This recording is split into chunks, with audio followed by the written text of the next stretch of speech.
Well, good afternoon, everybody. Welcome to the September meeting of the Board of Revenue Estimates. I'm the Comptroller of Maryland, Brooke Lierman, and delighted to be here with Treasurer Davis and Secretary Grady, and of course, our Bureau of Revenue Estimates Executive Director, Robert Lierman. This marks our first meeting of fiscal year 2026, and we're delighted to be here for this important meeting today. We are going to review the findings and recommendations of the Revenue Monitoring Consensus Group, or the RMC. Our task is to consider and vote on the proposed September 2025 forecast, which includes an updated outlook for FY26 and an initial projection for FY27 general fund revenues. As a reminder, the general fund accounts for roughly 40% of Maryland's annual state revenues, and it's primarily composed of the personal income tax, corporate income tax, and sales and use tax. Maryland is a best practice state when it comes to revenue forecasting. We use a consensus-based approach that brings together experts and data to ensure our projections are as accurate and transparent as possible. The forecast we're reviewing today was developed by the Bureau of Revenue Estimates. It incorporates the most current data available, year-to-date revenue collections, projections from national economic consulting firms, and sophisticated econometric models.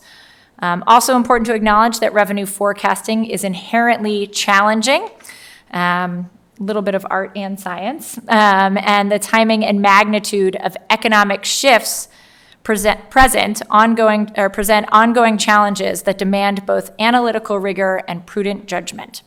These complexities are further amplified by significant policy changes at both state and federal levels, creating additional uncertainty for Maryland families and businesses while presenting our state with increasingly difficult fiscal decisions. With that, I'll turn it over now to, unless the Treasurer or Secretary have some opening comments, okay, I'll turn it over to Robert Lierman, the Director of the BRE, to walk us through his report. Go for it. Thank you. And before I start, as always, thank the RMC Committee for diligently working through these consensus estimates and a lot of uncertainty over the economy.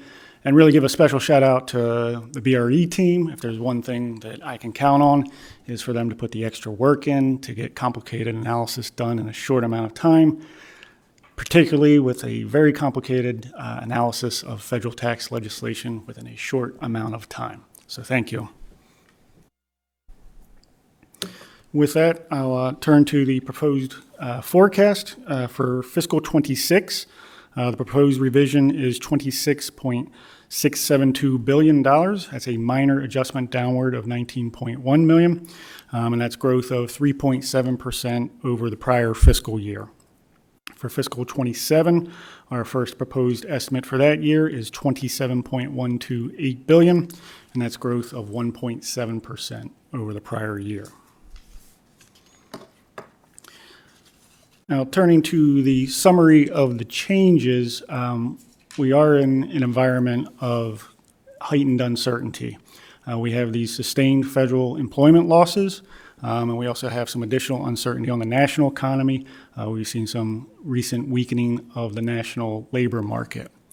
In addition to that uncertainty, we also have some significant tax law changes, both on the federal side and for some state tax legislation as well. So for the for the federal tax legislation, the One Big Beautiful Bill was enacted after the March estimates. So this is the first time that the fiscal impact of that legislation is being recognized. And we estimate that it will decrease revenues in fiscal 26. So in the absence of that act, we actually would have written up revenues by about $100 million in fiscal 26. Now, turning to the table, we overattained in revenues in fiscal 25, about $520 million, a little bit more than 2%. So what are the other factors that are at play to go from that overattainment to that minor write-down in addition to the impact of that federal legislation? Looking at the sources of the overattainment, the first one was the personal income tax. We benefited from a surge of capital gains in tax year 2024. However, as we always discuss, it's very volatile, and it can change from year to year. So we have a modest decrease in our capital gains forecast in the next year. So that variance is not as high in our forecast as what we had in fiscal '25. The other source of overtainment was other revenues, including miscellaneous revenues not connected to the economy. It's about $230 million over the estimate. We are writing those revenues up as well, but not as much as the overtainment. And then turning to the sales tax, we moderately overattained $72 million on the general fund basis. It's very good news. Our sales tax and our withholding, two very important revenue sources, held up despite these federal employment reductions, and in fact, they grew faster than the prior year. However, given these sustained federal losses, we have caution about the economic conditions. We're writing down our growth rates for the next couple years, and we also believe that consumers front-loaded purchases in advance of tariffs. Now, for the state tax law changes, these are significant, but they were already incorporated in our March comparison. However, you can see their influence in our number 1 and number 2 general fund revenue sources. There were revenue enhancements to the personal income tax I'll discuss. That's driving some of that strong growth of 5.3% in '26 on top of a strong year of 7% growth in '25. You can clearly see the impact on the sales tax. We have 9.8% general fund growth in that year.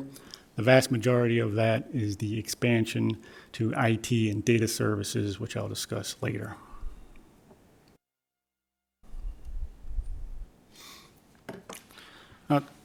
Touching base on the state tax legislation, there was 4 significant changes to the personal income tax. There was a modest increase in the standard deduction. There is a limitation on itemized deductions for most taxpayers once they are at $200,000 in income. There's a new capital gain surcharge of 2%, and there's new rates and brackets as well. Another critical aspect of this is similar to the federal legislation. It was enacted in 2025, but it's effective in tax year 2025. So what that means is most of the revenue will likely materialize in final payments and or lower refunds. So we won't get a good read on whether the revenues are materializing in the manner we expect until probably after the March estimate. So that's one risk factor to highlight today. And for the sales tax, new or expanded taxes are often difficult to estimate. We don't have existing tax data. And the last time the sales tax was expanded significantly, it was to certain online sales and digital goods. Probably took about a year, year and a half for us to right-size that estimate. And we'll have better data on that earlier than the personal income tax, but we're probably not going to know what we'd like to know in December. We may not be until March until we get kind of a clear picture of how those collections are coming in.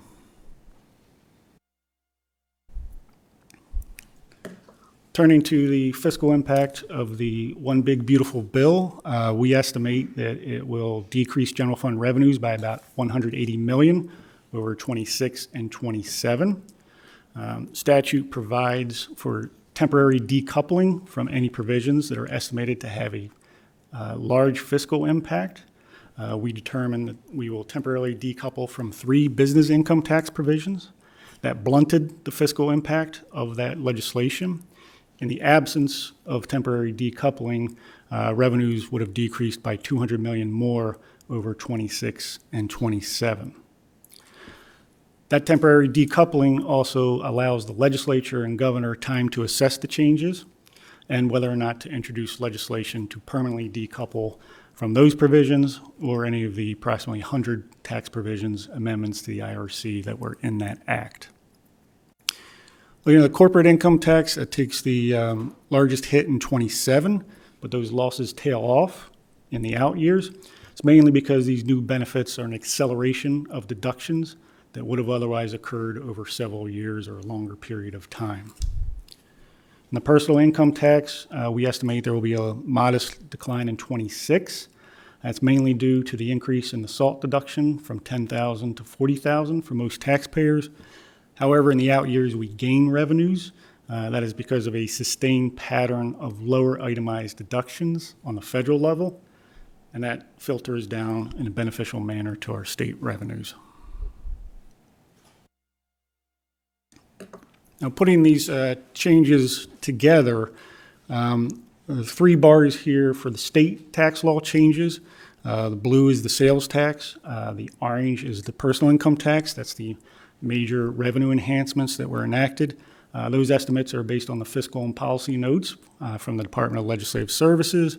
And then the other 2 bars are the impact of OB3 from the Comptroller's Office's 60-day report. It's really just try not to use the word staggering amount of adjustments, but that's a very large amount of adjustments to our forecast. In terms of total adjustments, it's $3 billion over 26 and 27. By comparison, last year we adjusted our forecast by about $230 to $250 million. And again, part of the challenge will be getting a good read on how these revenues are coming in throughout the year.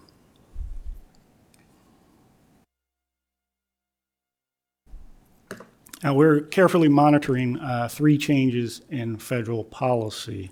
We'll be discussing changes in federal employment. That's our biggest risk factor.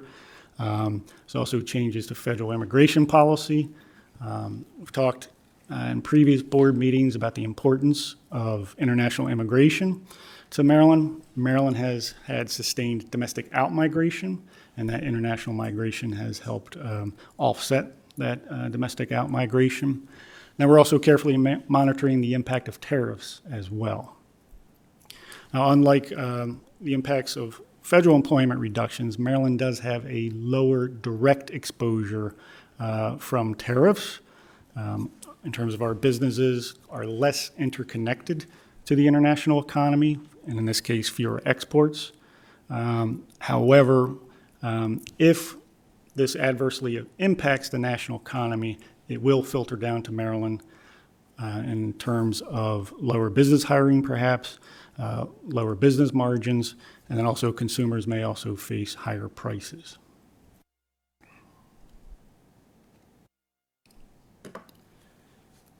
Turning to these federal job losses, we have lost a little over 15,000 jobs since the beginning of the year.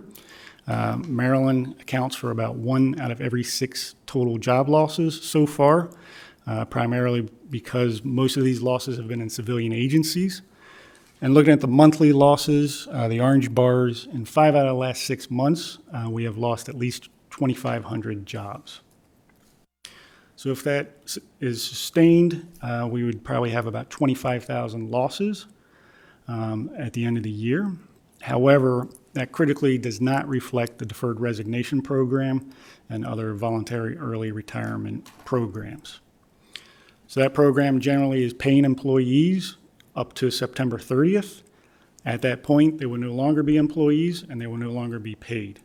So this is a critical step that we need to assess. And similar to the tax law changes, we may not know what we hope we know in December. It may not be until March till we can kind of assess what impact that has had on our withholding income tax revenues. The other thing about these losses and spending reductions, we really need to see them stabilize before we can improve our economic outlook and our economic forecast.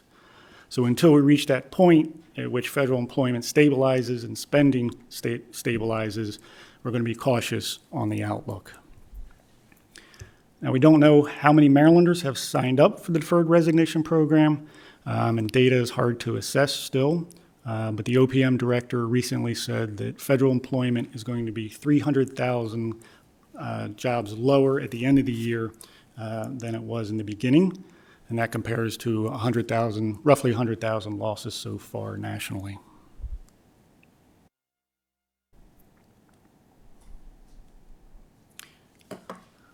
Looking at assessing our labor market right now, the cautious news is there's no doubt that our labor market has slowed. On the left, we are looking at the 12 months of growth prior to last September, and then in the orange bars, what we've grown in the prior 12 months to this forecast. So Maryland, this data has indicated a significant slowdown. It's also concerning. It's been across multiple industries. Healthcare is really the only industry at this point that is growing. With the caveat, this data is always subject to revisions. The U.S. has slowed, but not as much. It's mainly because we slowed earlier. According to this data, we slowed in the beginning of the year. However, the last few months of job creation in the nation has been weak, so we're monitoring that as well.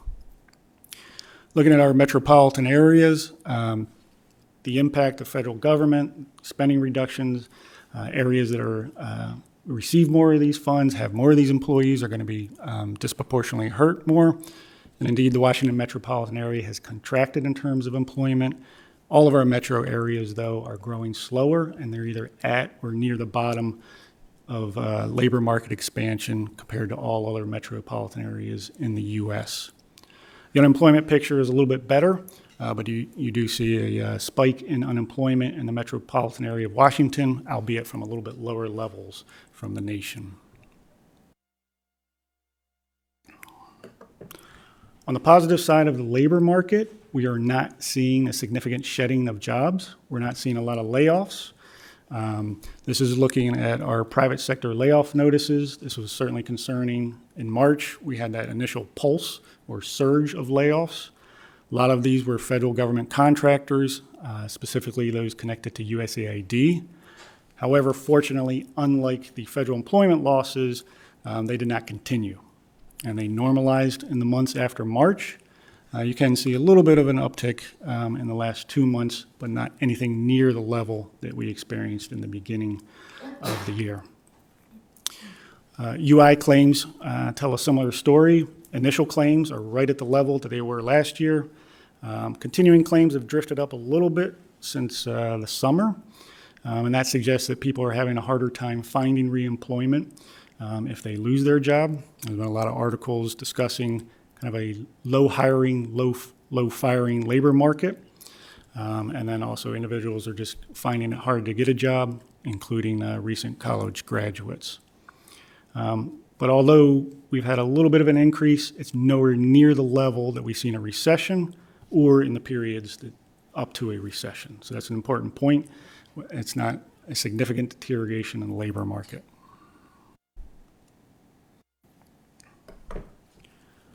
Relative to this economic data, our revenues continue to outperform the slowing economic data.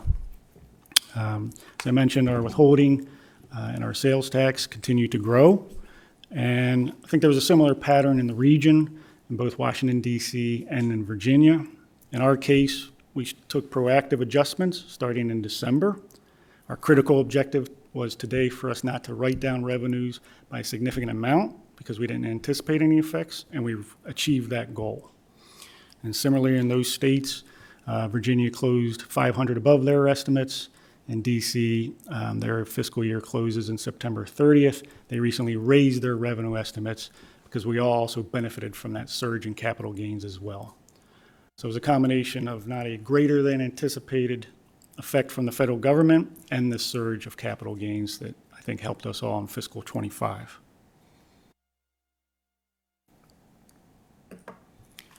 Turning to really what we're monitoring very carefully is our withholding income tax revenues, and we had growth of 6.5% in fiscal 25.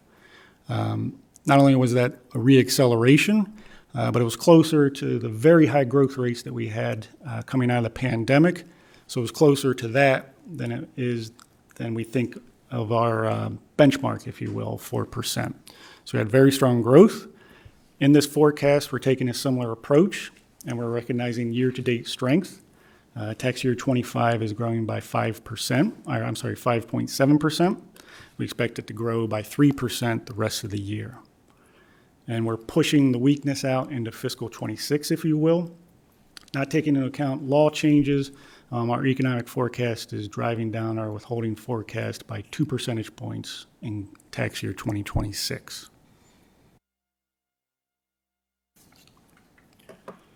Now we continue to try to see what we can learn from sequestration as our case study, if you will. That was the last significant drawdown in federal spending and federal employment, and we know that that adversely impacted Maryland's economy. And in this case, looking at those federal losses, the blue bars, eventually the private sector slowed, and the private sector did not stabilize until we kind of turned the corner, if you will, on those federal job losses. So we anticipate a similar situation, that the private sector will continue to slow as these federal employment losses continue. However, each situation is different, and there are some critical differences between sequestration and now. First was during sequestration, we saw sustained layoffs from contractors, particularly in the defense industry. As I mentioned, we're not seeing that yet. And second, in several aspects, the labor market is stronger now than it was then, particularly in terms of average wage growth. Heading into sequestration, we had average wage growth of about 2.5%. Last year, we had 4.5%. So as long as that holds up, people who have a job are having higher raises, probably partly due to inflation. So our path to 4% or typical withholding growth rate is easier, if you will, in a low or no growth rate, so long as those average wage increases continue.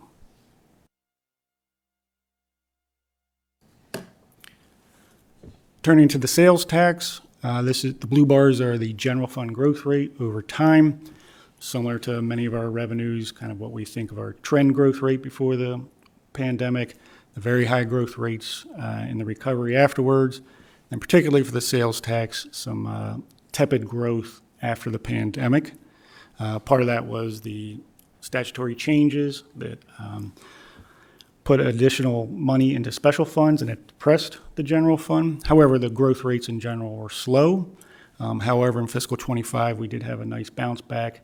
We had gross receipts growth of a little bit more than 3% and general fund growth of 2.6%.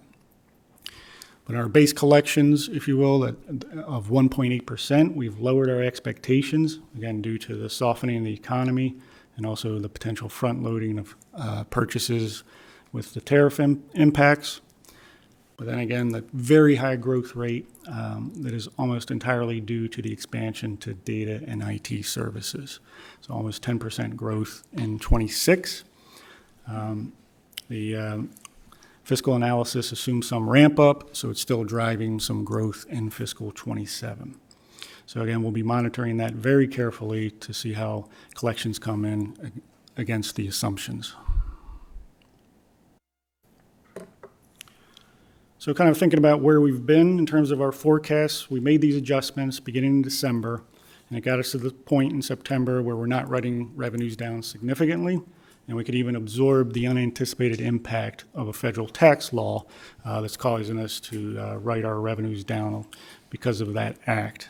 But unfortunately, we continue to be in a lot of economic uncertainty, the sustained federal job losses, and again, it's our expectation until those stabilize, that the economy will slow and our revenues will slow. But within this forecast, we also have uncertainty over those tax law changes, in the personal income tax, and in the sales tax. So we'll be monitoring the impact of the deferred resignation program and those revenues from those enhancements as they come in within the fiscal year. Thank you. Great.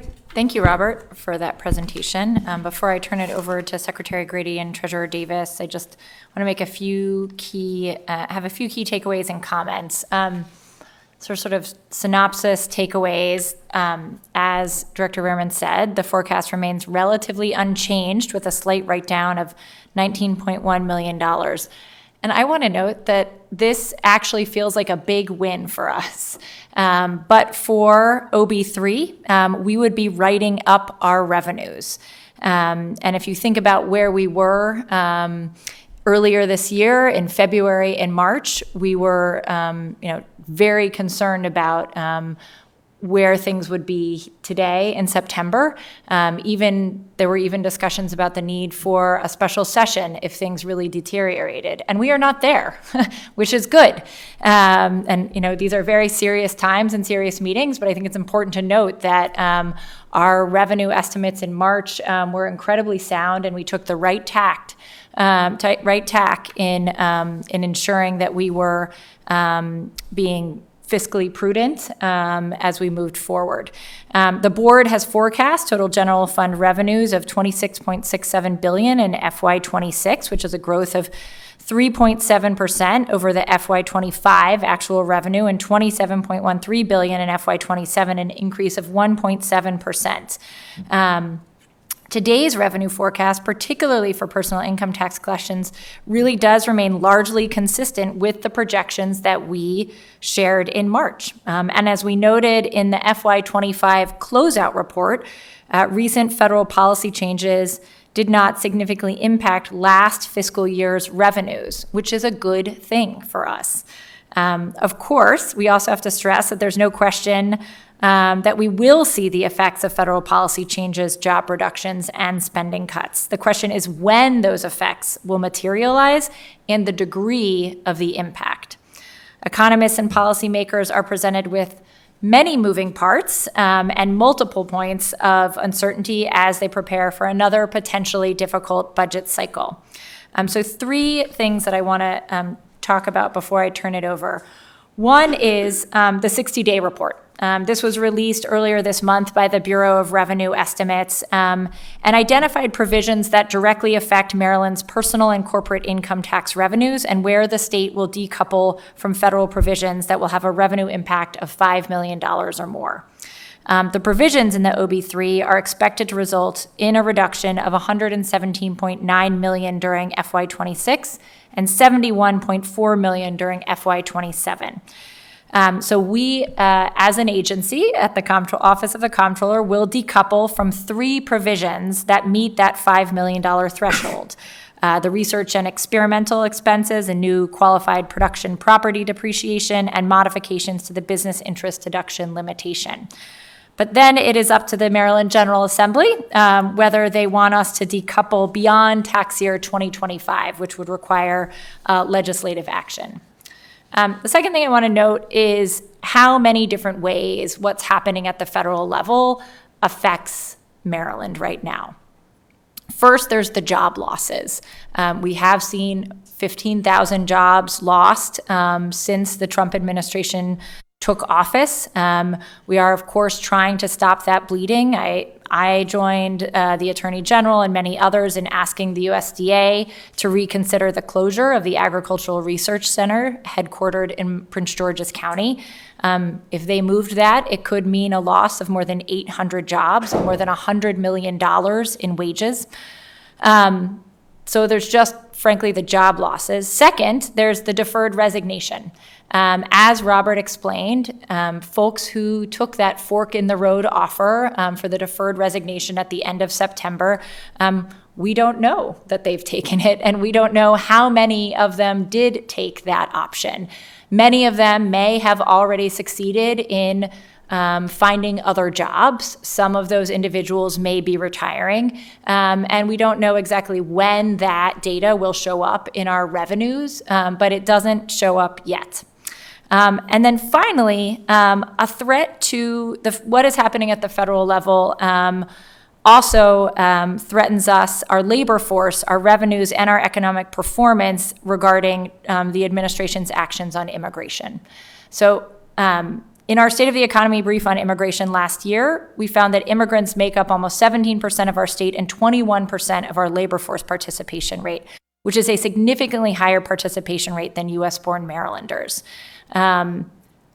It's essential to keep in mind that while we may read about what is happening in the papers in a very general way, whether it's the $100,000 fee for an H-1B visas or the administration's sort of anti-immigrant stance overall, that will have an impact on Maryland, whether it's the universities trying to recruit top-notch researchers to come here, stay here, and live here, whether it's graduate students deciding to stay here or to go home or to go to another country to pursue their research. We have top-notch facilities in biotech, cyber, and more. All of those companies will have to now deal with even greater challenges in recruiting top-notch labor from around the world, not just from America. And then finally, my final note is just Marylanders are feeling a squeeze, right? We're paying more and we're getting less. Purchasing power is eroding under the weight of inflation and the economic consequences of President Trump's tariff policies. Tariffs may not have as detrimental effect on our overall economy as they do in other states at present. But I think from coffee to clothes, prices are rising and Marylanders are feeling that. And there is therefore a question of when and if we will see that reflected in our sales tax revenues. What we're seeing in the economic data isn't fully showing up or isn't fully manifesting in our tax collections yet. But as I shared during our December 2024 meeting, it will take time to fully understand how the Trump administration's policy changes will reshape Maryland's revenue landscape. So thank you, Director Lierman, and your team, many of whom are here today. Thank you for all of your continued diligence in analyzing our revenue trends and the economic forces shaping them. Your expertise is invaluable as we navigate this period of uncertainty. And with that, let me turn it over to Secretary Grady and Treasurer Davis for comments before voting to adopt the March forecast revisions. Great, thank you, Comptroller Lierman. So first, I do want to emphasize and second a little bit of what you heard the Comptroller speak to with regard to it's very encouraging at this point in the year to see Maryland's income tax withholding, sales tax collections continue to meet our projections through 2025 to date. That should not go understated.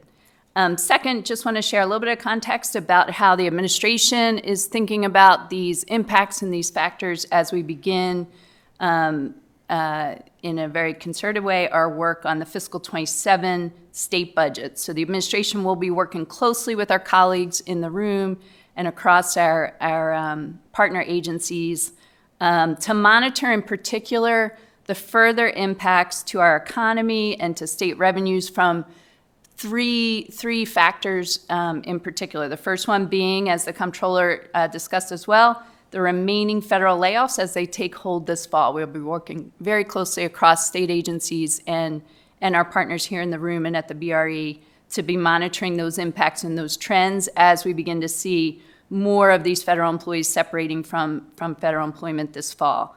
Second, we're going to be really closely monitoring the impacts to Marylanders and to our economy from a potential federal government shutdown as soon as next week, and one that we all know has the potential to be a particularly prolonged shutdown.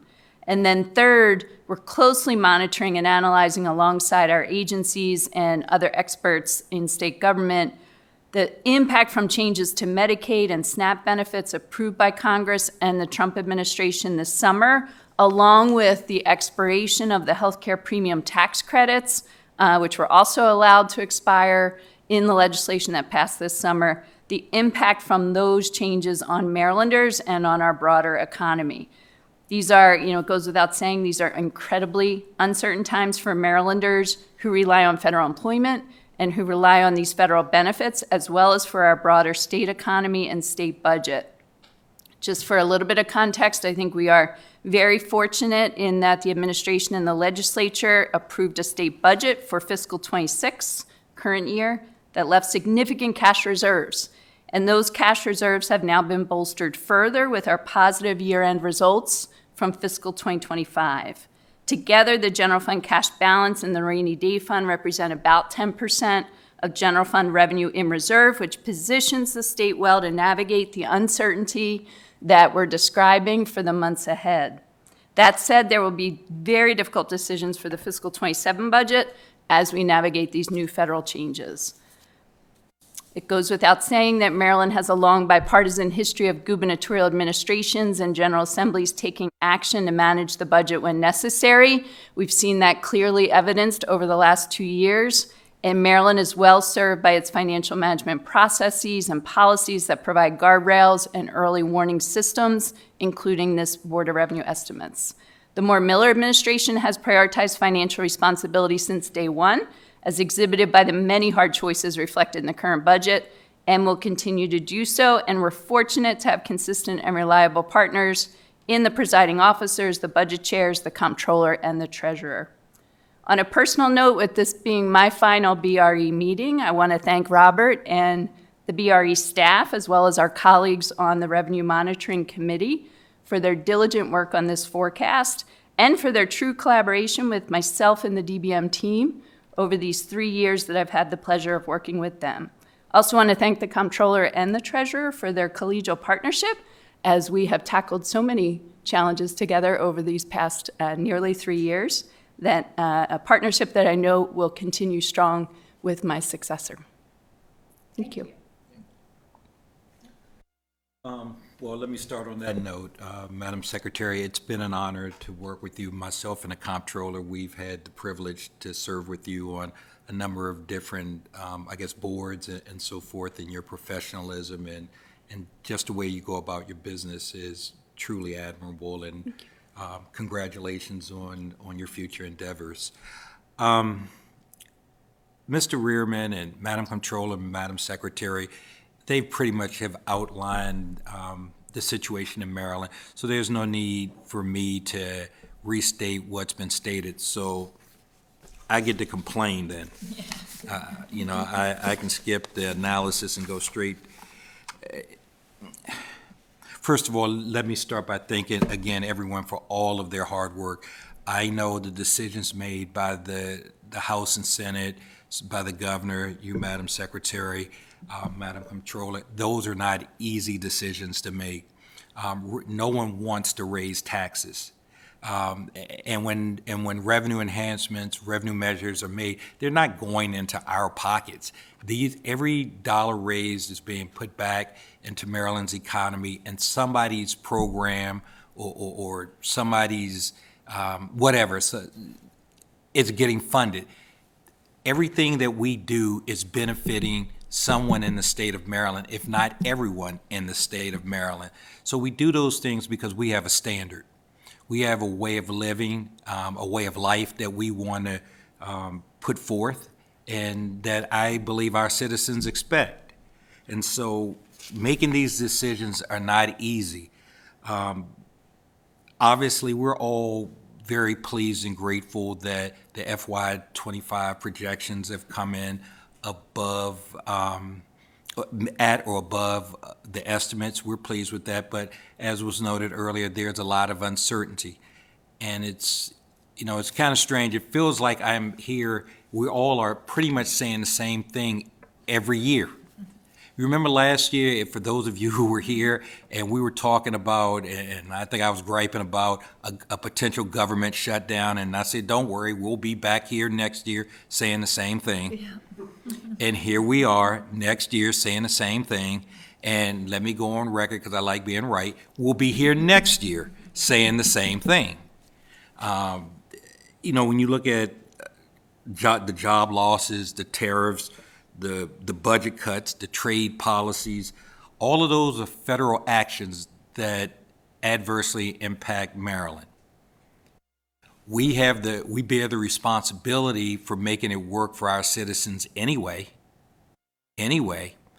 but we're not responsible for the policies and decisions that come from the federal government.